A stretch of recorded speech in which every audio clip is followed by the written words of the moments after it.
To the left-hand side for Vieira, who'll play it through to Gabriel Jesus, who's in here for Arsenal.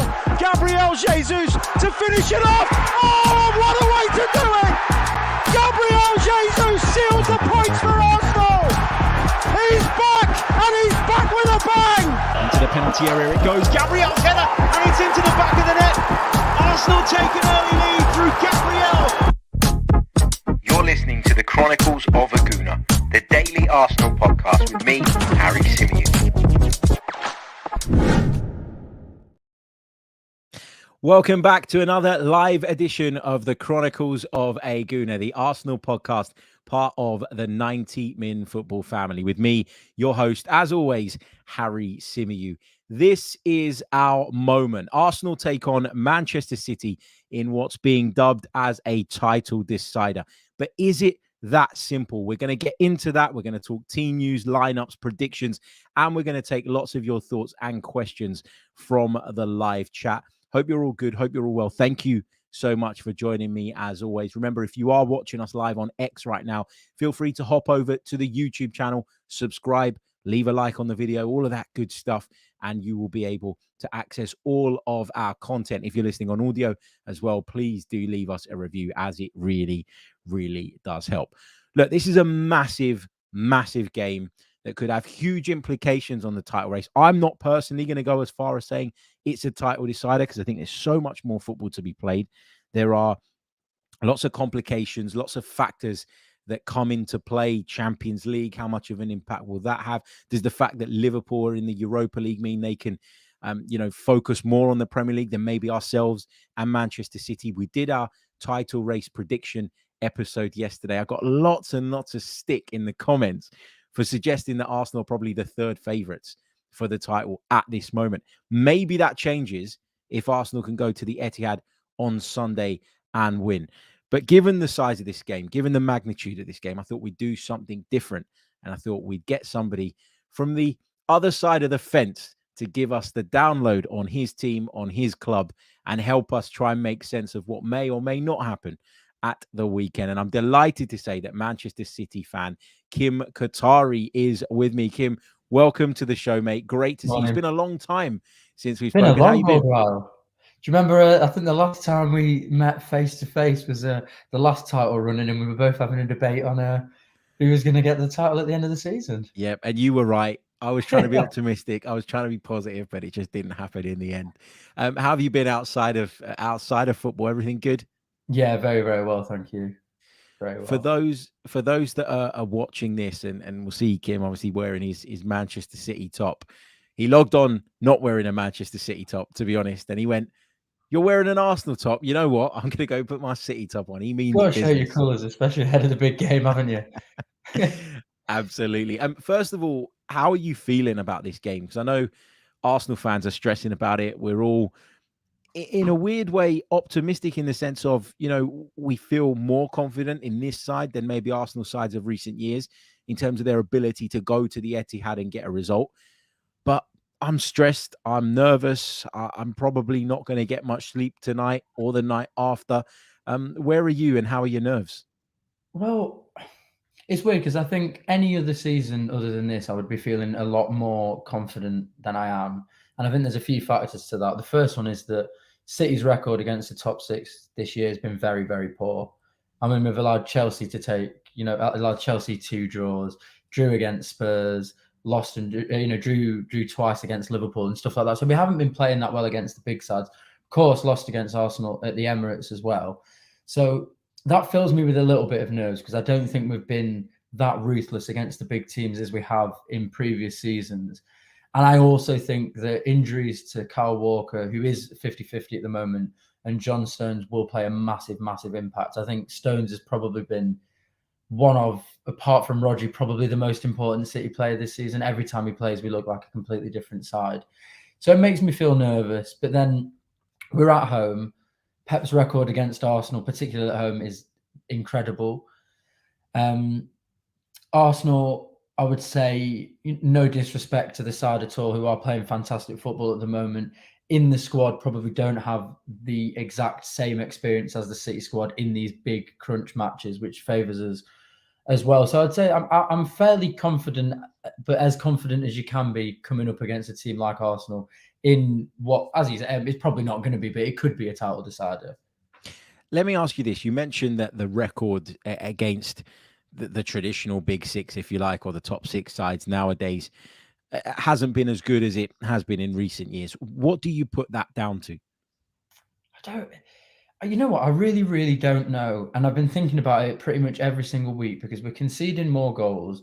The defence looks more frail, but we've added £100 million centre back. We've still got Ruben Diaz. We've still got Kyle Walker, who I think his powers are waning, but he's still a good, very good player. We've got Nathan Ake, who's treble winning left back. I don't actually understand why City have conceded so many more goals this year. I think it was understandable that we lost against you at the Emirates because we didn't have Rodri, and everybody knows that City without Rodri are basically a completely different side. I think one large part, which maybe this is me reaching, look, I'm not going to lie to you. If you look at the back of my shirt, it's got Jack Grealish on it. I might be reaching because I love the guy. But I think him being out all season has impacted us quite a lot in terms of the lack of control that we have, particularly on that left-hand side, but also all over the pitch. I mean, it was really stark to me. We played against Copenhagen in the Champions League, and he was fit for the first half an hour. And the way we were playing for the first half an hour allowed them genuinely probably about 5% possession, and we were playing so much better. As soon as he goes off, they were having quite a lot of counter-attacking chances.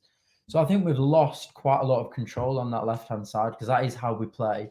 We play a lot by giving the ball to Jack Grealish, letting him take his time, letting him slow everything down, bringing everyone up the pitch. Whereas when he's not playing, it doesn't seem like we have that same amount of control. And that might be a massive reach, but I can't understand that many other factors of why we're conceding so many goals this year. You mentioned Grealish and the impact him not being in the team has had. Lots of people were raving about Jeremy Doku at the start of the season. I think he's a really talented player, but in that, are you suggesting that Jeremy Doku is not as effective as Jack Grealish? I know they're very different players. He likes to take people on and get to the byline a lot more, and Grealish obviously likes to come inside and get involved that way. But has that impacted maybe the balance in the Manchester City side overall? Absolutely, and I think that balance has probably led to us being more susceptible on the counter attack, which is probably why we're conceding so many like high XG chances, if you will. I think there are two completely different players, and I think if you ask Pep if Jack's on form, he would play every big game. And I think Doku is a better style of footballer to play against slightly weaker defenses or potentially against teams who play more attacking football against us. So maybe a Real Madrid might be quite good for Doku to play because there'll be spaces in behind. But I think in big games, I mean, if Jack is fit and he has been training, I think he certainly starts tomorrow. I mean, he was really vital last year. He scored, obviously, at the Emirates. In the big game, he scored against Liverpool at home. He was instrumental in the Champions League. So I think he would be the favoured pick on that side, just as you say, for the balance and for the control of the team, because realistically, we are not set up to win a game on the counter-attack. It's not the way Pep Guardiola plays. It's not the way he's ever played. And it's not the way he's coached all of these City players over the last 5 or so years to play. So I thought that the Doku signing was a little bit strange because, okay, like we always say at the moment, there aren't that many people who get you off your seat in football. So when he plays, I obviously love it. Like there's a diag, it gets switched to him. He's on the ball. You have no idea what he's going to do. The defender has no idea what he's going to do. And it is really exciting. But I think in terms of winning big football matches, he wouldn't be my pick as of yet. But obviously a couple of years under Pep, if Pep stays that long, then he could be a completely different prospect. You've mentioned a couple of things. You've said that, in your opinion, Jack Grealish being out has maybe upset the balance a little bit of the Manchester City attack. And you've referenced the fact that defensively, for whatever reason, Manchester City are not quite as solid as they have been in recent years. People often say to me when we're talking about the title race, and I'm not talking about Manchester City fans, I'm talking about non-City fans, neutrals, Arsenal fans, Liverpool fans, etc. People always say to me, why are you giving City so much respect? They are not the City that they were last year or maybe in years gone by. Based on what you've told me, I feel like you kind of believe that as well. Is that fair? I don't want to put words in your mouth. No, I agree. I I can't quite put my finger on it because there have been a few instances this season, more than a few instances, where City have looked like the City that we all know and that I know and love anyway, the treble winning City. But there has been something missing this season, and I'm not quite sure what it is. And I think, with no disrespect to City, to Arsenal or Liverpool, if City were playing as well as they possibly could, would we be in a title race? Because at the beginning of the season, obviously Rodri was out for about 8 or so games, and that massively impacted the side. As I said, I think we had a really poor run. I don't think we won in like 4 games or something like that. We went to Chelsea, we conceded 4, all of that kind of thing. So I think the beginning of the season wasn't good. I think we are coming back to our best at the moment, but I still don't think we're there. So I think for Arsenal fans, this is a really, really, really good chance to A, prove yourselves, but also B, actually play a City side who probably aren't as strong as they were last year, and are also slightly injury hit at the moment, so won't be as strong in personnel either. You mentioned Kyle Walker, you mentioned John Stones. Both of those are injury doubts. Arsenal have got some injury doubts of their own as well. We're not sure how much of their international withdrawals was down to being extra overly cautious, given the magnitude of this game, and how much of it is genuine. There's talk that Gabriel, Saka, and Martinelli all have to face fitness tests. That would be a massive blow to Arsenal if any of those were unavailable. I'll give you £1,000 if Saka's not in the starting lineup. This is recording, remember.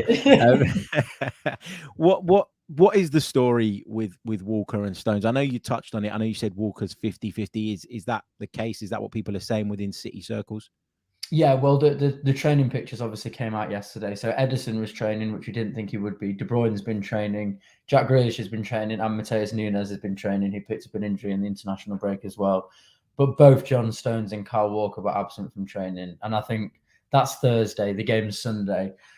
I can't see them. I just can't see them playing the game. I suppose if they're fit today, then they've got 1 or 2 days of training. But if they're not actually present on the field at all, not even doing light training, I'd be very surprised to see them play.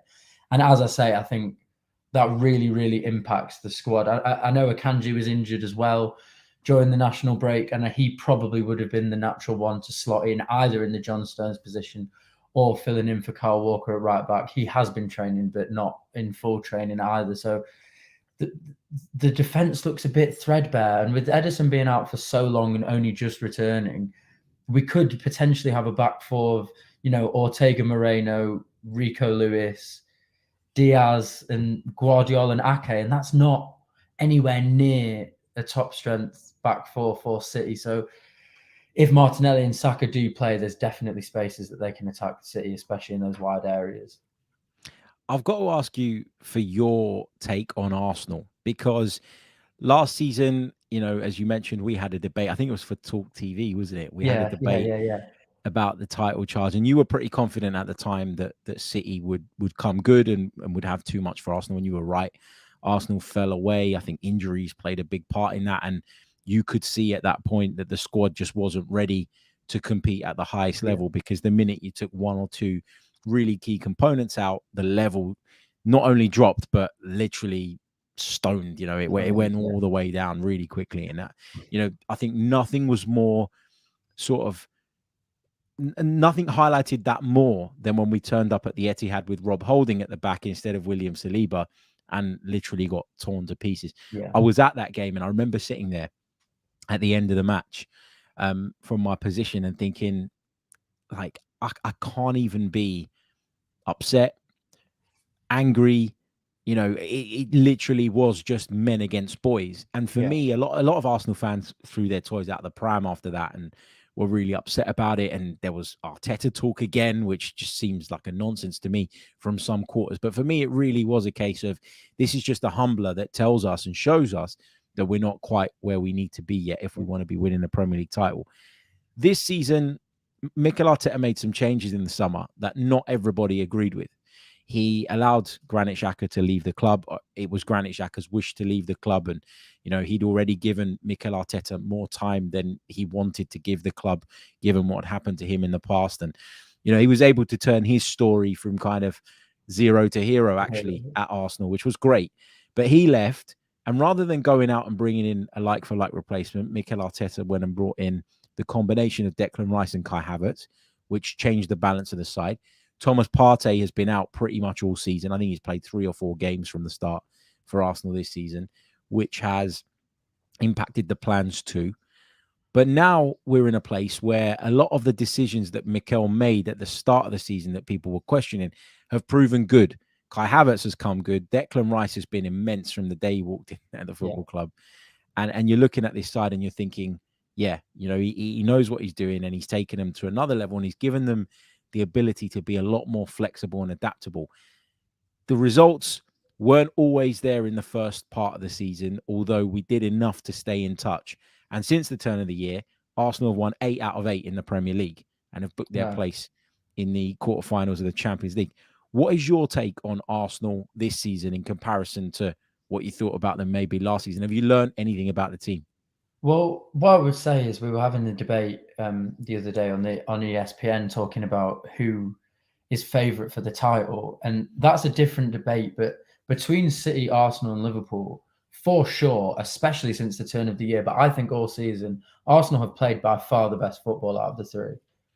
I think Arsenal played the best football in the league by far. I mean, the amount of goals, it's like 32 goals in 7 games or something. Absolutely insane. And I know there were a few like anomalies in there, like Sheffield United, who seemed to not even be wearing boots in that game. But like the way that you were playing was absolutely incredible, like ruthless, and a ruthlessness that I've only really seen from a Pep Guardiola Manchester City. So I think there's been massive, massive improvements this year. My only fear for Arsenal is that the improvements that have taken place, I'm not sure if they've added. So I think last year you played fantastic football. I think you played amazing football. I think you probably, should have won the league in terms of the way that you were playing and the results that you got. But I think you didn't win the league. And I think that the reason that you didn't was because of a mental aspect. And I think it was a lack of experience and it was a lack of being there. Now, with the signings that you've made, I know Kai Havertz has won the Champions League. I know that Declan Rice has won the Europa Conference League. But I'm not sure if you've improved on that experience element. And like you say, getting rid of Granit Xhaka, you're losing that. And I don't know. I know that the team has got better, and I think that you're playing much better football. And as I say, probably the best in the league. But I think the spark that was missing last year, I don't know what you think about this, but it was potentially the mental aspect and the maybe getting carried away, or when you went so far at the top of the league, the nerves that came with that and the lack of experience of being in that situation. Maybe Arsenal players couldn't handle it particularly. And I don't know if you've improved on that aspect yet. And I'm not doing that whole like clickbaity like Arsenal bottle jobs thing. I'm actually trying to understand. Like I think that maybe there's not the experience there that there wasn't last year, which was the comeuppance in the end. I think it was a combination of both things last season in terms of it being partly because of injuries and the level dropping as a result of that, and not having the depth that you guys have or that Liverpool have built over the years. And I think it partly was the mental side of things as well. I don't think Arsenal, people used to say last season, Arsenal over-celebrated certain moments. I actually think that the energy that Mikel Arteta seems to have kind of brought back to Emirates Stadium is a positive rather than a negative. I don't think it hampers us. I think it gives us a bit extra that we haven't had in recent years. Absolutely. Yeah. I mean, I remember we beat you 3-0 in 2019. And I know there were protests going on at the time, but the Emirates was like a third full. And then last year it was snowing that night. Was it snowing that night? No, I don't think it was a winter a few one. years I think before? that was another year. But and I remember saying to your mates, as you always do, like, oh my God, Emirates atmosphere, absolutely rubbish, blah, blah, blah. Arsenal fans are crap, as you do. That's how football fans work. And then last year, I know you didn't win the game, but it was like chalk and cheese. I mean, what Arteta's brought back to that football club is really, really fantastic. On the pitch, obviously much better, but off the pitch as well. I don't buy into the whole like over-celebrating thing. I think, as you say, it gives you the energy and it gets all the fans behind the players and it makes them just play much better. Yeah, totally agree. I think we seem to be a little bit more pragmatic this season in terms of not so much the energy bit, not so much the atmosphere bit, not so much the way in which we celebrate big momentous moments or victories. But I think we've become a bit more pragmatic in the way that we play. Yeah. So, for example, you look at the game between us in the Community Shield, and I know it is the Community Shield, and you can't read too much into that. But you also look at the league fixture that we had at the Emirates, and it was like two sides that are normally obsessed with dominating the ball, pushing high up, pushing fullbacks into midfield, all of that stuff that we know Arteta and Pep have in common. But what we saw was actually two sides go, do you know what? We're going to be smart here. You guys came to the Emirates and thought, well, we're away from home here. There's no need really for us to force the issue. Yeah. So we're going to kind of sit off and we'll let you have the ball in certain areas and we'll trigger our press maybe a little bit later. And Arsenal did the same thing. Rather than being the gung-ho Arsenal that we've seen in the last couple of years and getting caught out, Arsenal went, you know what? You can have the ball across your back four. Once you play it into the midfield, that's when we'll kind of trigger our aggressive press. And it was like a game of chess. And in the end, the game was decided by a deflected goal late on from Gabriel Martinelli. Yeah. But for me, the encouraging thing that day was not, oh, Arsenal won the game because of a slightly fortuitous deflection and all the rest of it. The positive was, look how mature we were, look how grown up we were, and look at the fact that we knew that first and foremost, we had to stay in the game. And if we did that, then we could change things from the bench and we could shuffle the pack a little bit and we could adopt a different style. Arsenal started to go long towards the end of that game. Yeah. They put Kai Havertz up top.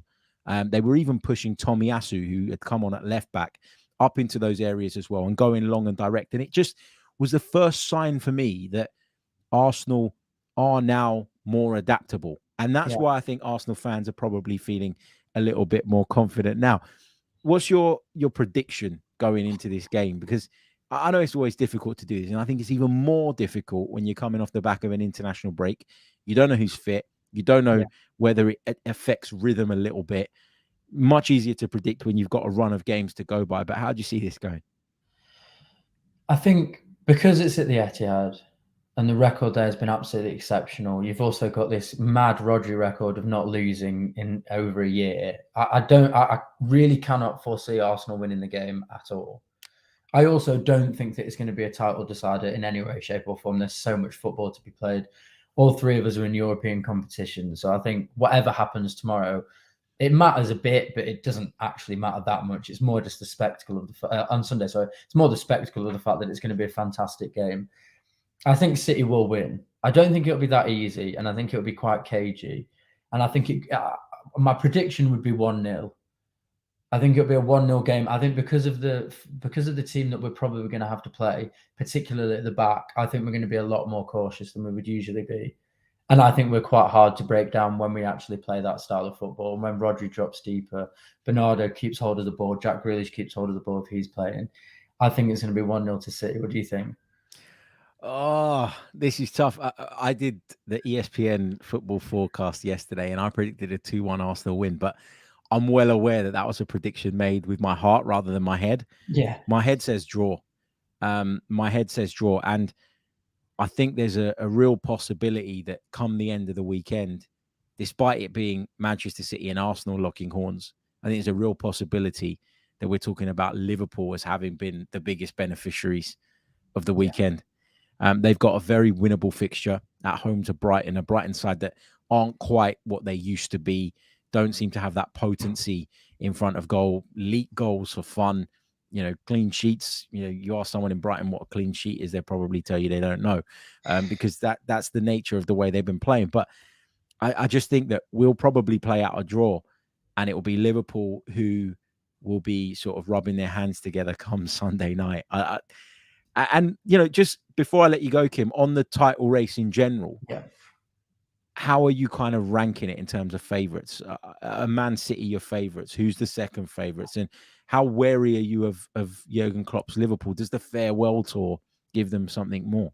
Yeah, as soon as Klopp announced he was leaving, I said Liverpool will win the league, and I've stayed pretty true to that. I think Liverpool will for sure win the league. I think this would be Arsenal's best chance. I think it's unfortunate that you've got Bayern Munich in the quarterfinal of the Champions League, because you want to be competing and you want to be showing that you can compete on both fronts. But that's a very, very winnable fixture. And then you play against either City or Madrid in the semi-finals.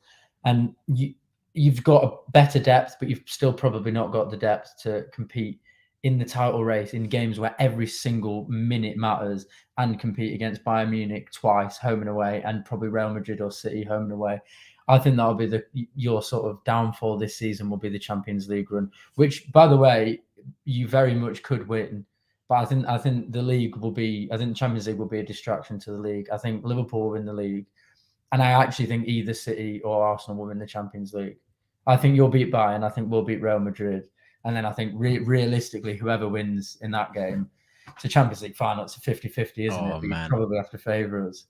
I get killed by sort of fellow Arsenal fans for saying that I'd rather we won the Champions League than the league.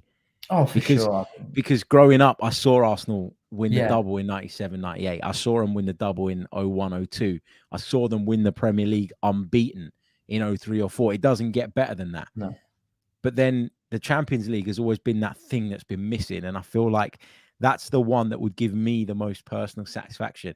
I can tell you from experience, like I've been a City fan my whole life. The thought of even winning a Premier League or an FA Cup when I was growing up was ludicrous to me. But after 10 years of regularly competing in the Premier League, lifting that Champions League trophy, there was nothing like it. And you know what? To be honest, it sounds ridiculous because I'd rather win the Premier League because I go every single game. It means more to me. But you get affected by what other fans say, don't you? And you need that monkey off your back. You need the European trophy.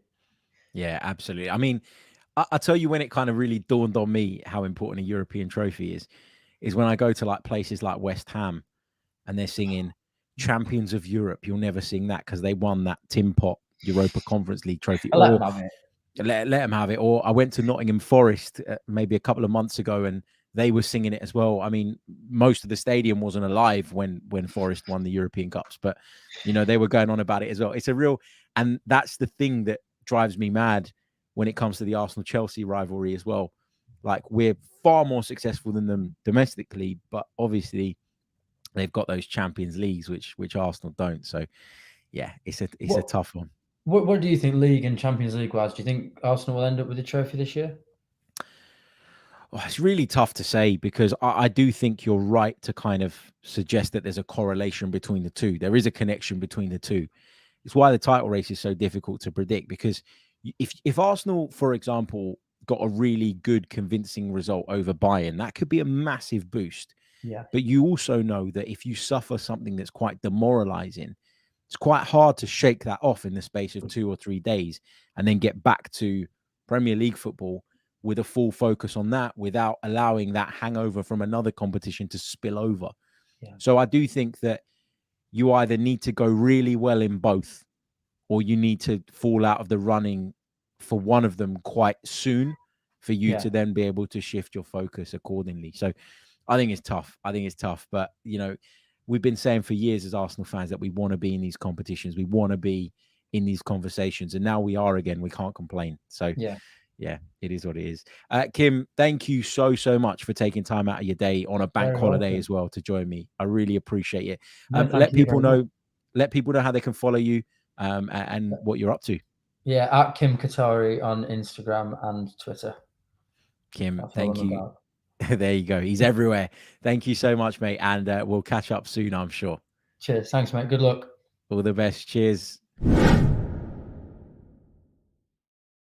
That was the brilliant Kim Kothari joining me to provide the Manchester City point of view ahead of this huge game coming up on Sunday. Let's go over to the live chat because there is lots of comments coming through at the moment. A big hello to everybody who is joining us, whether it be on X or on YouTube. If you are on X, come over to YouTube. Give us a subscribe on YouTube. If you're listening on the audio platforms a little bit later on, please do subscribe there as well. And if you are already watching on YouTube, well, you know what to do, guys. The like button is your friend. It really does help. I can see that we've only got a fairly small amount of likes on the board in comparison to how many of you are watching. So if we could fix that, I'd be super grateful. Still to come on the pod, we're going to be discussing the fitness of Gabriel, Saka, and Martinelli. We're going to talk about some of the key battles that could decide the outcome of this fixture. I'm going to share with you guys my starting 11, and we'll have a look at how the two clubs compare this season in terms of some of the Premier League statistics. We're going to do all of that right after this. Don't go anywhere. Okay, welcome back. Right, what are you guys saying? Lorcan says, I'm with you, Harry. I need us to win the Champions League and shut up all the Chelsea supporters. Yeah, me too. Steve disagrees. Steve says that the Premier League is the number one priority.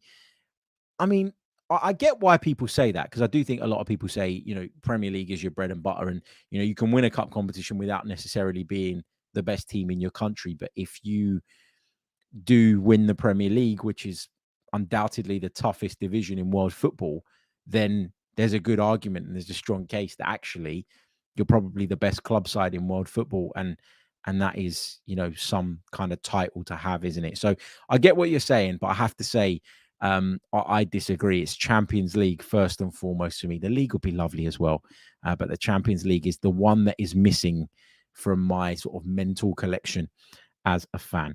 Okay, let's talk about the fitness of Bukayo Saka, of Gabriel, and of Martinelli, because they're quite different cases. So we know that Bukayo Saka went and reported into sort of England duty, and was training initially by himself away from the rest of the group because of an ongoing issue that he's been nursing for quite a while. The decision was then taken for him to withdraw from the squad and make sure that there was no risk taken. And I wonder if, and, you know, I don't know this for a fact, but I wonder if Gareth Southgate and his staff, who will have been well aware of this issue that Bukayo Saka's been carrying, looking at it and thinking, well, it's a friendly and we've got a couple of friendlies. Maybe this gives us an opportunity to look at a couple of other players.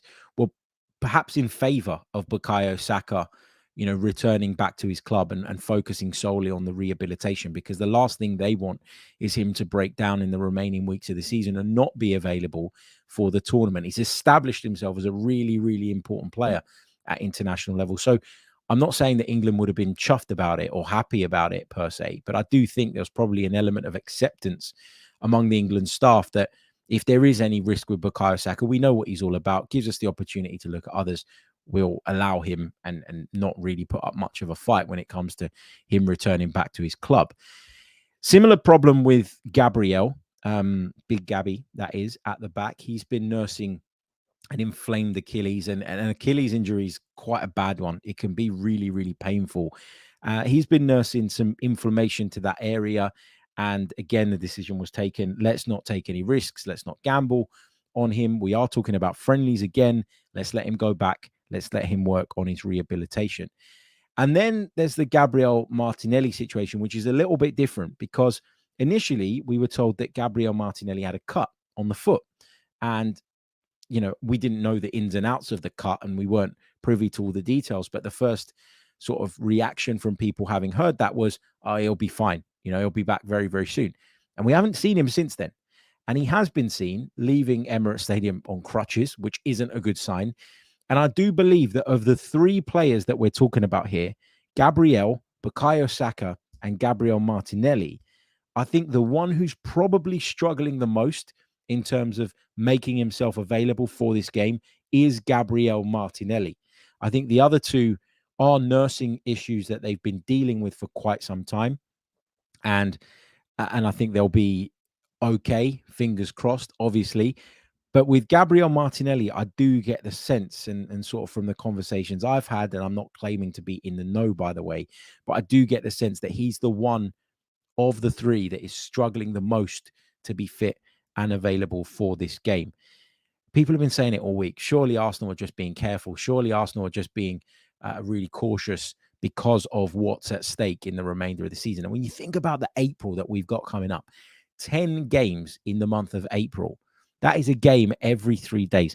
We're going to need to be able to rotate, and getting some players back from long-term injuries is going to be key in that, obviously. But we also need our best players to be wrapped up in cotton wool. I would suggest that the training workloads are significantly reduced during this period in order to make sure that they can be at their best when the games are coming thick and fast. And I really do think that Arsenal will be well aware of that and will manage the situation as best as they can. But it is about wrapping these guys up in cotton wool in between the matches in which they're required now, I think, because we're just at that point in the season. We're going to take it on to some of the key battles, because I think there are some really key battles in this game that I'm so intrigued about, and I think could be huge in terms of determining the outcome of this one. Individual battles all over the pitch. Two very, very good sides locking horns on Sunday. We're previewing that right here on the Chronicles of a Gooner. It's the big match preview with me, Harry Shimmy. After the break, we're going to talk about some of those key battles and get into the nitty-gritty of them. Okay, let's start off with who plays up front. Now, I'm going to share my full starting lineup with you guys a little bit later on, but I'm giving you a bit of a spoiler here, because I do think it is imperative, because of the nature of this game, that Kai Havertz plays up front. I think he's got to be the one selected in the 9 position. In terms of form, he's producing at the moment. He's gone on international duty and made a difference for Germany as well, scoring a goal away to France in what was a big, big victory for Julian Nagelsmann's side. But it's not just about the confidence. It's not just about the form. It's not just about the fact that in recent weeks he's been able to find the net with regularity. For me, it's about what Kai Havertz brings to the team. Now, you'd have heard me speak in the past about him and refer to him as a bit of a Swiss Army knife. I really do think Kai Havertz is that. And one of the things that has seen us progress, in my opinion, is this newfound ability to play in different ways. Now, that comes with having adaptable personnel, and Kai Havertz is definitely 100% that. You want to play the intricate stuff around the penalty area with him involved? You can, because technically he's good enough. You want to go that little bit more direct and that little bit longer? You can, because he's got that physical presence. And if you think about the impact he's had in games against City already, then this is a no-brainer for me. How much we can get Kai Havertz involved in the game, and whether or not he can be clinical if one of those big chances and big moments falls his way, is going to be huge in terms of the outcome of this game. And I'm buzzing to see how he gets on, but he's got to be selected up front first. And I think that Arteta will take that decision. I think that Arteta's mind is probably already made up. You know, Gabriel Jesus is back in the picture, and he's a wonderful player. And we've even seen reports over the last couple of days that, you know, the coaching staff are really impressed with how sharp he's looking after a couple of setbacks, with how good his finishing has been in training, etc., etc. But there's no reason right now to take Kai Havertz out of the team. And Gabriel Jesus, who would have been, if he was fit, one of the first names on the team sheet last season, has to bide his time now, has to wait, and has to force his way back in, you know, when that opportunity presents itself. But going into this game, there's no reason why Kai Havertz shouldn't be the man leading the line for Arsenal. I really, really do believe that. Kim told us a little bit earlier on in the podcast that Kyle Walker's situation is very much 50-50 at the moment, that he's not been involved in Manchester City training so far.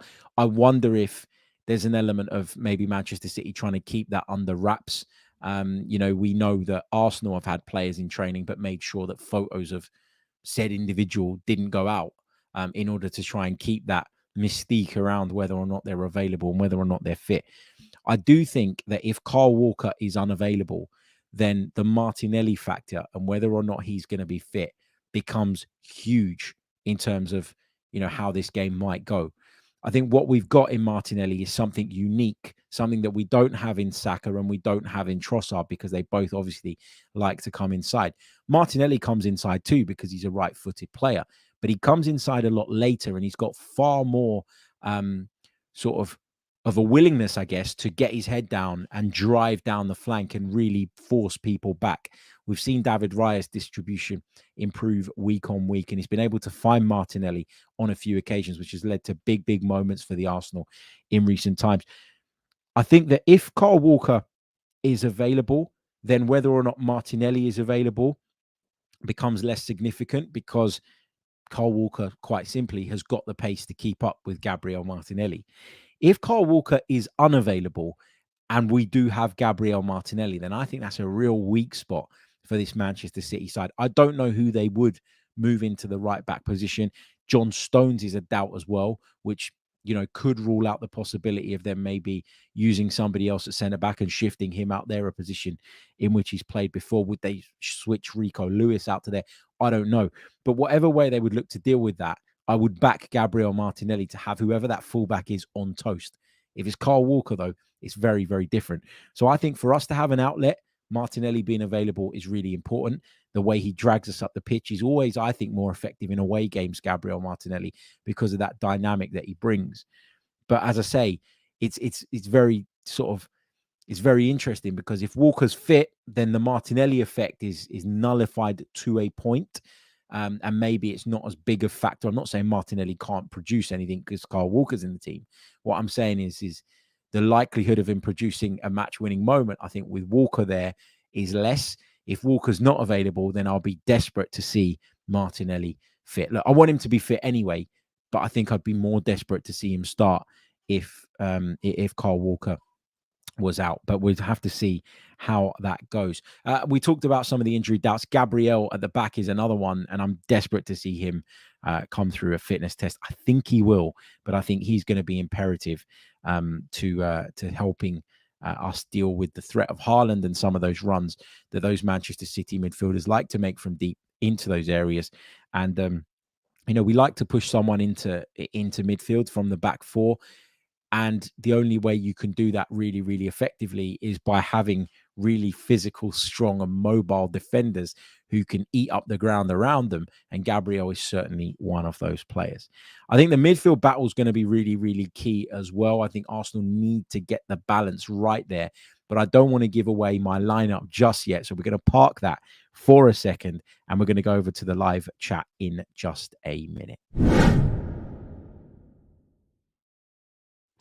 Don't forget, if you are watching the Chronicles of Aguna live on X right now, be sure to come over to the YouTube channel, give us a subscribe, like the video, all of the rest of it, turn the notification bell on so that you never miss an episode. If you are already with us on the YouTube channel, please do subscribe if you haven't done so already, and leave a like below. It really, really does help. And of course, our dear friends listening on audio, I know you guys are super loyal, and I know that your inboxes or your feeds load up with an episode every time we drop one. And I'm so grateful for your support and love. If you could leave a review on whichever audio platform it is that you like to join us from, that would be very, very much appreciated too.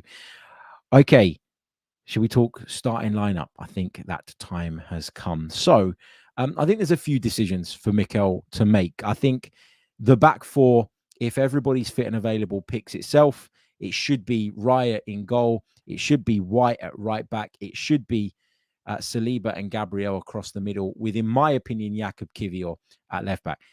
Tomiyasu's back, great. He played a behind closed doors friendly the other day against QPR, but he is not ready, in my opinion, to be thrust into a game like this. Now, if you're talking about bringing him on for the last 20 minutes to shut up shop, or to manage a certain situation, I'm all right with that. But to throw him in from the start would not only be a massive gamble and a massive risk, I think it would be hugely unfair on Jakub Kiwior, who has done really, really well lately in terms of adapting to that left back position and taking it on, and taking his performances to a whole nother level, to the point where we're all really, really impressed by him. At the start, there were question marks over Jakub Kiwior, even in his preferred position of centre back. You look at him now, he's absolutely flying. I do wonder, though, if the fact that he played, obviously, extra time with Poland against Wales the other night could impact on Mikel Arteta's thinking. We know that Zinchenko is back available as well. For me, personally, I know he gives you lots on the ball, lots of control, and I know that Mikel Arteta loves all of that about Zinchenko. I don't want to see him start in this game because I think it's too big a defensive risk. And so for me, he's the third choice in terms of the pecking order. He might not be the third in terms of his fitness levels. He's probably second behind Kiwior, but he'd certainly be ahead of Tomiyasu in that sense. But I just don't think that that I would want to bring Zinchenko in a game like this. I think it's a huge gamble and not one I'd be willing to take.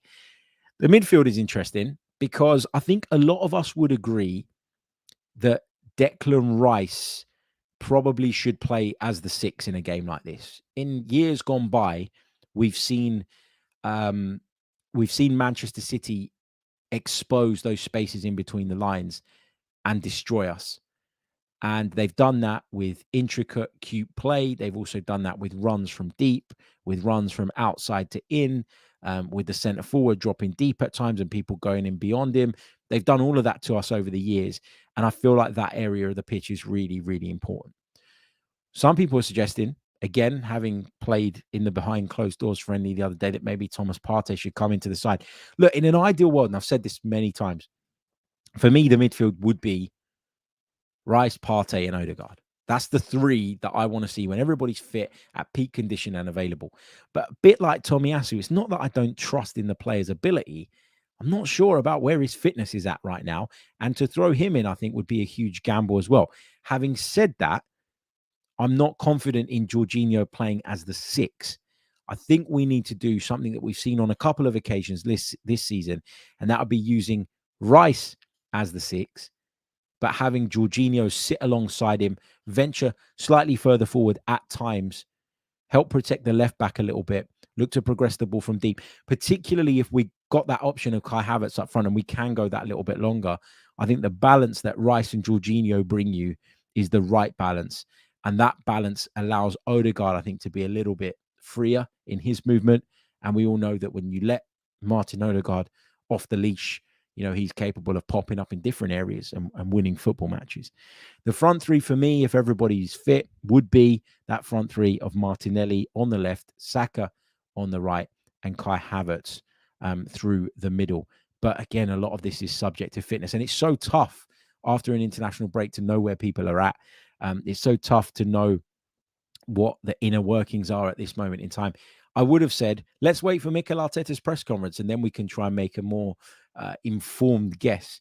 But the truth is, Mikel Arteta isn't going to tell us anything, is he? He never does. And he's certainly not going to show his hand to Pep Guardiola before a game like this. If I show you then my starting 11, this is the 11 I'd pick. Raya in goal, just to summarize. White, Saliba, Gabriel, and Kivior across the back. Rice, Jorginho, and Odegaard in midfield with Martinelli, Havertz, and Saka up front. And then you think about what you've got on the bench. You could bring on attacker hero Tomiyasu. You could bring on a Leandro Trossard, a Gabi Jesus, a Thomas Partey. All of a sudden, that squad depth looks so much more impressive, doesn't it? So I can understand why a lot of Arsenal fans are feeling optimistic, confident, and feeling like we can go there and cause what would be, in a lot of people's eyes, a big upset. But this is Manchester City. They've got a formidable record at the Etihad. And I just think that we need to, first and foremost make sure that we're in this game rather than going there being sort of overly confident, overly buoyant and expecting Arsenal to go there and turn them over and take all 3 points as if it's something that can be achieved really, really easily. I'm going to take some of your questions from the chat in a few minutes. So start getting them in. Put a queue at the beginning of them and I'll pick up as many of those as I possibly can before we disappear. But before I do that, I just want to share with you guys a few statistics. We're going to have a look at how the two teams' seasons compare according to the Premier League's website. Okay, if we hop over to premierleague.com, I'll just bring this up on my screen. Obviously, City currently in third place, Arsenal top. They've won 19 games, we've won 20. They've drawn 6, we've drawn 4. They've only lost 3 times, we've lost 4. Average goals scored per match, Arsenal this season. And I know a lot of that has been impacted by what we've managed to do in recent weeks. It is, it's incredible to see that Arsenal have averaged more goals per match than Manchester City. But as I say, there is context to that. We've been in excellent goal scoring form since the turn of the year, and that has really helped us in that. We've had 3 more clean sheets than them, 11 in comparison to their 8. They do, however, according to the Premier League's website, create more clear-cut opportunities per game on average than the Arsenal do. So, yeah, I mean, a lot of those metrics are pretty similar. We know that the difference in terms of points is minimal at this moment in time. You're talking about a situation here where literally there's 1 point between third and first at the moment. Manchester City in third on 63, Liverpool in second on 64 and Arsenal top on 64 due to their superior goal difference. We've actually scored 7 more goals than City as well. And we've conceded 4 less. Obviously our goal difference is better, which, makes sense thinking about that. But just thinking about what Kim was saying earlier about Manchester City and the fact that they're not as formidable defensively, it should give us confidence that we can go there and hurt them. However, people keep saying this is must not lose, this is must not lose, this is must not lose. This isn't must not, yeah, people keep saying it's must not lose. That's absolutely spot on. It's not must win. It's absolutely must not lose, first and foremost. You go there, which is going to be your most tough away trip of the season, and you come out of there unscathed with regards to us and Manchester City and with a point on the board. You accept that Liverpool have a fixture this week that's going to give them the advantage, and you just need to then get your head down and focus on winning the rest of your games. It's going to be fascinating between now and the end of the season. I'm here for it. I'm ready for it. I really, really am. Okay, guys, I'm going to take a really, really short pause. And when I come back, we're going to look at the live chat and we're going to take some of your questions and thoughts. We'll also check in on the poll, which is a prediction poll ahead of Sunday's game. Okay, let's have a look at some of your questions and take some of your thoughts from the live chat. Big hello to Chris Jonathan, who says, first time live in a long time. Good to have you back, Harry. Good to have you with us, mate. Good to see you. Thanks for joining us. Just on the subject of live streams, I got cooked yesterday in the comments after saying that Arsenal were the third favourites. I'm willing to say that if we win at the Etihad on Sunday, I'll revise those predictions. But I think we're going to draw. That's my prediction. I'm going to go with a 1-1 draw. I think that's the most likely outcome this weekend. Arsenal Avenger says, do you think Arteta is the most important person on Sunday? This will be a tactical game. It's really, really interesting because I think, you got 2 managers that know each other inside out. They know each other's methods. They understand each other's philosophies. I think it's fair to say that a lot of Arteta's philosophy would be built on foundations laid by Pep Guardiola, really. And so there is a risk and there is a danger that because of how well they know each other, both managers could overcomplicate things and leave themselves vulnerable. I think both are so good that we will more than likely see one of them find a way to come out on top, as opposed to, one of them pressing the self-destruct button or maybe overcomplicating the way he sets out his team in a desperate attempt to gain the smallest of advantages. But, when 2 managers know each other inside out and are of this level, then, it's going to be a tactical game. But I also think this is a game that's going to be decided on moments and, who can take their chances, who can remain concentrated when it really, really matters, who's going to make a vital tackle, a vital block, who's going to hold their nerve when it really, really matters. And that is why a lot of people think that City are going to do us on Sunday. And that is why a lot of people still make City their title favourites, because City have been in these situations year after year after year. But you know what? I'll tell you this. This is Arsenal's moment. Not necessarily to go to the Etihad and win. Not necessarily because there is a pressure to do that. Not necessarily because if we don't win, our title hopes evaporate and fade away. This is Arsenal's moment because they have a real opportunity here to go to the Etihad and show everybody, including themselves, that they are now on a level playing field with the best club side in world football. That they are capable of competing, not just in one-off fixtures, but regularly with the best team in club football. Arsenal were really disappointing in the 2 games against City last season. The outcomes were damaging, obviously, for Arsenal's title hopes. But you go back to the very beginning of this season in the Community Shield, Arsenal were very competitive. If you move that on to the league game, Arsenal came out on top again after being very competitive. And we saw a different side to Arsenal.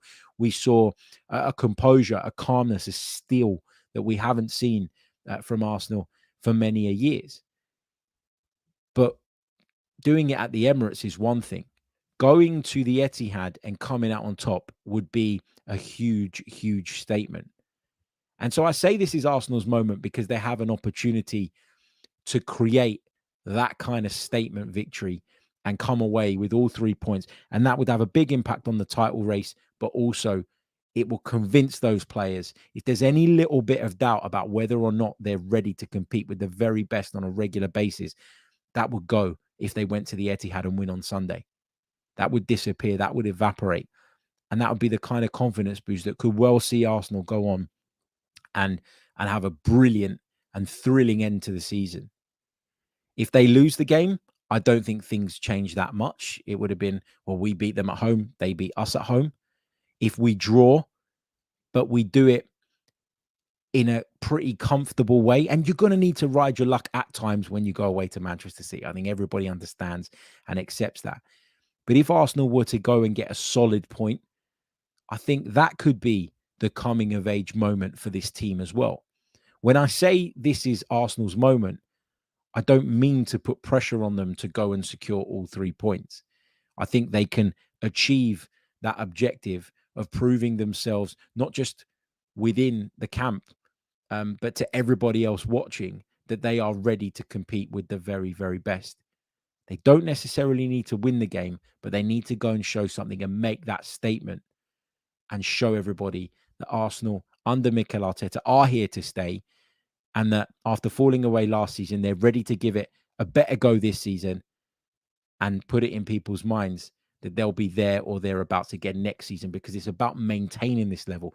It's not about just being a flash in the pan. You've got to prove to people that you are a force and that you are going to be a force in the coming years. Those are the foundations that Mikel Arteta has been laying. But there comes a point where you need to take that next step. And going to Manchester City and getting a result in a high-pressured situation like this, going into the final stretch of a title run, would be that coming-of-age moment and would be a big, big statement. Okay, let's go back over to the live chat and see what you guys are saying. Lots of people saying that that City aren't what they used to be. Kim said that earlier on in the pod as well. I'm not going to say that ahead of this one. Sco says, Harry, I think most of us believe now that Arsenal are in form and have the quality to go and win there. But if City win, do you think Arsenal still have a chance to win the league over the remaining games? Do they have a chance? Yes, because it's the Premier League and anything can happen. Would I make it a good chance, though? No, I wouldn't. Just because I think that they've got far easier fixtures than us for the remainder of the campaign. And I would just see it as very unlikely that Arsenal would accrue more points than Manchester City over that period of time. And if we were to fall behind them, because if they beat us, they would go up to 66 points, we'd be 2 points behind. You know, you'd essentially, you'd need them to draw a game and you win one.